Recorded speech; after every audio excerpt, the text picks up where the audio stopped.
Ça va les amis? C'est pas trop lourd? Bonjour à tous, c'est Gros Sourcil, je suis toujours dans ma Corona.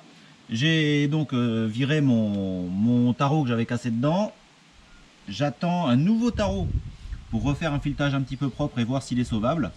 Et puis ensuite je commencerai le remontage du boîtier ici. Mais j'ai reçu les durites de radiateur qui sont introuvables. Donc les deux grosses du radiateur et puis la petite qui sort de la pompe à eau et qui vient justement ici sur le manchon qui sort du boîtier. C'est pas super écolo comme course. Ça vient de Melbourne. Non, c'est pas dans l'Indre. Non, c'est un peu plus loin, un peu plus à l'est, après Périgueux quoi. Melbourne, ben ouais, en fait, il n'y a que les Australiens qui refabriquent des durites pour le moteur 2R de chez Toyota. Donc je les ai commandés là-bas. Ça a mis longtemps. J'ai payé les frais de douane, j'ai payé très cher de port. J'espère que j'ai payé la pollution de l'avion qui les a amenés. Je suis désolé, mais bon, j'en avais besoin. Et puis par ailleurs, je fais d'autres économies, donc bilan neutre pour moi.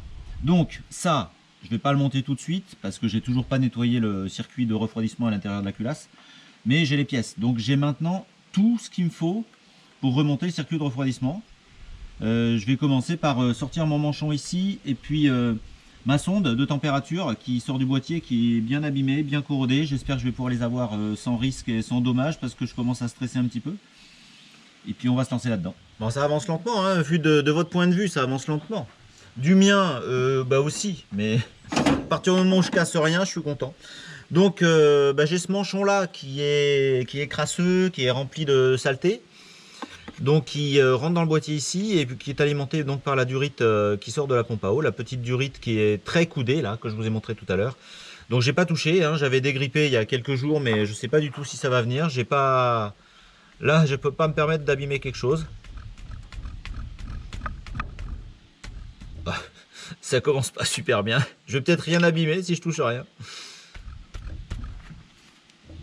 Ouais. Vous voyez le truc là encore, hein? Ben ouais. Ouais, c'est pas folichon. Ah, je vais pas râler à chaque fois qu'il y a quelque chose à dévisser non plus, hein. Parce que si je veux pas avoir ce genre de problème, faut pas que je restaure une voiture. C'est pas grave, je vais essayer l'autre. Ah. Ça bouge ça. Ça bouge. Ah, c'est complètement grippé. C'est vrai que ça se corrode facilement le circuit d'eau en fait. Je me mets à la place de la sonde, elle doit se demander ce qui lui arrive. Elle bouge pas pendant 54 ans. Et à un moment, il y a un gars qui arrive qui lui tape dessus. Puis un tenace, hein, un velu.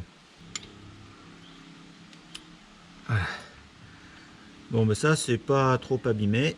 Déjà, c'est une bonne nouvelle. Ça, c'est pas la même histoire. Ah, il tourne. Bon.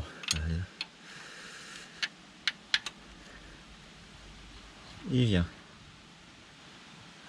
2 réussites en 10 minutes, c'est beaucoup.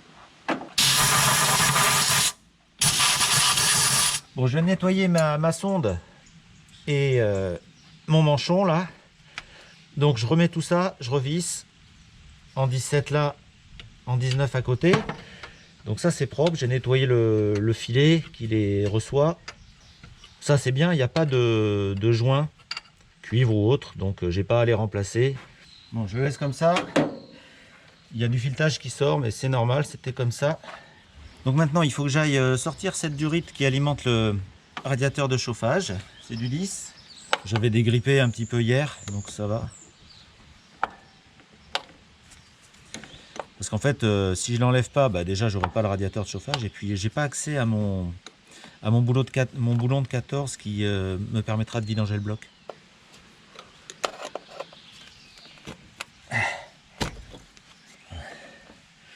Oui, je pense que c'est une bonne idée. Oh là là. Oh là, j'ai peur que mon... Ah, je pense que mon radiateur, il est cassé. Oh, il y a toujours un truc qui va pas. Ouais, mon tube de radiateur, il a dû être cassé dedans à la sortie du radiateur de chauffage. Donc ça règle une partie du problème déjà. C'est pas encore cette semaine ou ce mois-ci que ça va démarrer. Ah bah oui, il est cassé. L'autre ça va, celui-là il est cassé. Et à l'intérieur c'est moyen, hein. Là par contre je peux pas me permettre de casser la pièce parce que c'est pas une durite là. Bon, je vais essayer de sortir ce manchon là qui alimente le radiateur de chauffage.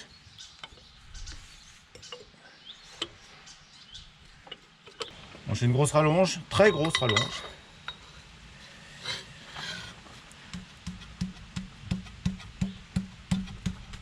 Ah, ça vient. Oh, la chance. La chance. Je vais pouvoir emmener ça à l'établi sans m'énerver. Faisant preuve de souplesse. C'était pas trop grippé. Je l'avais fait tremper la nuit aussi dans du WD-40. C'est bien, mon carbu il sert de support de caméra. C'est toujours ça. Bon, mais ça c'est bien. Ouais, je sais pas si ça va circuler là. Je suis pas sûr que ça circule super bien là en fait l'eau. Donc cette pièce là, je l'emmène à l'établi, je vais la faire tremper dans l'essence. D'abord, je vais la souffler un petit peu. Donc là, je vais mettre un coup de soufflette dans le trou ici. Et vous voyez ce qui sort à l'autre bout.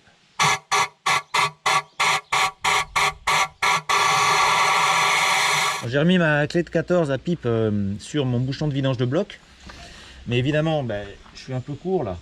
Et puis c'est serré, donc je vais essayer tout doucement avec ma rallonge.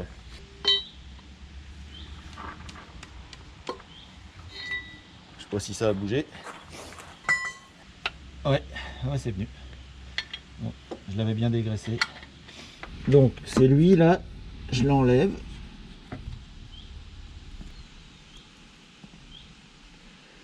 Ouais, c'est conique aussi, il n'y a pas de joint a priori. Donc là, normalement, mon circuit d'eau, il est complètement ouvert.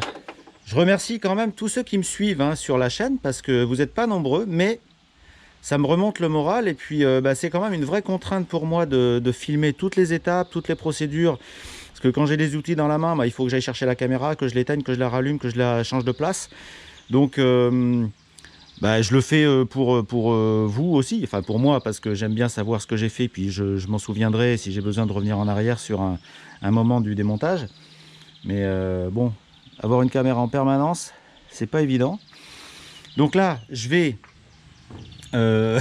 balancer de l'eau dans mon circuit d'eau pour essayer de rincer ma culasse, et j'espère cette fois que ça va sortir par le bouchon de vidange du bloc. Donc là, je remplis. Je sais pas du tout.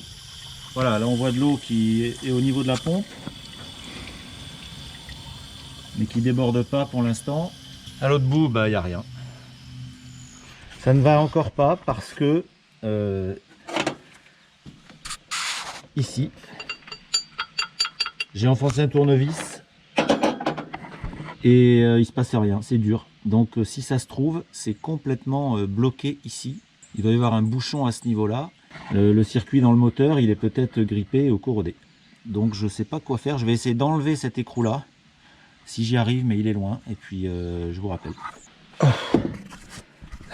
Il n'y a pas trop de place. Ça y est. Heureusement qu'il y a de la place dans ces moteurs. Ouais, ouais. Ouais, ça va pas bien. Ça va pas bien circuler l'eau là-dedans. Oh là là. En fait, ça peut pas sortir parce que c'est bouché, entièrement bouché. J'arrive même pas à enfoncer le tournevis dans la crasse. Ouais, heureusement que j'ai pas tout remonté en démarrant le moteur avec la pompe à eau et tout, parce que j'y arrive même pas. Il y en a une épaisseur là de colle, de corrosion, de je sais pas quoi. Pourtant il est fin mon tournevis, mais il rentre pas. J'arrive pas à déboucher le trou. Je suis un peu paumé là parce que j'avoue, je commence à me poser des questions sur ce moteur. C'est bien de la redémarrer, c'est bien de le faire tourner comme ça, même au ralenti, mais il n'est pas en état là. Il a pas de refroidissement correct, donc aller au contrôle technique comme ça, je sais pas si c'est prudent. Maintenant, est-ce que je le sors?